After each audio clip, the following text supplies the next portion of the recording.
Take, టుక్, taken. So వీటిని use చేసి మన డైలీ లైఫ్లో ఎన్ని రకాలుగా సెంటెన్సెస్ ఫ్రేమ్ చేయొచ్చో చూద్దాం. నేను తీసుకుంటాను, ఐ టేక్. నేను తీసుకుంటూ ఉన్నాను, ఐఎమ్ టేకింగ్. నేను తీసుకున్నాను, ఐ టుక్. నేను ఇప్పుడే తీసుకున్నాను, I have taken just now. ఆమె ఇప్పుడే తీసుకుంది, she has taken just now. నేను రేపు తీసుకుంటాను, ఐ విల్ టేక్ టుమారో. మీరిప్పుడు తీసుకోవాలి, యూ షుడ్ టేక్ నౌ. నువ్వు అది తీసుకోగలవా? Can you take that? నువ్వు అది తీసుకోగలిగావా? Could you take that? నేను అది తీసుకోకపోవచ్చు, I might not take that.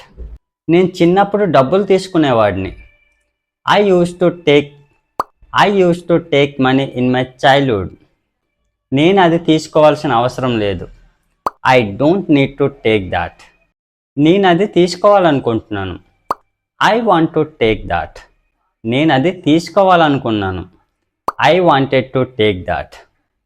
నాకు అది తీసుకోవాలనిపిస్తుంది, I feel like taking that.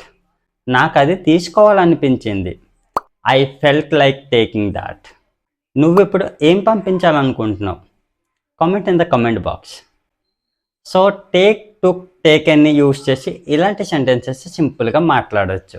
So మీకు ఈ టాపిక్ యూస్ఫుల్గా అనిపిస్తే లైక్ చేసి సబ్స్క్రైబ్ చేయండి. Thanks for watching.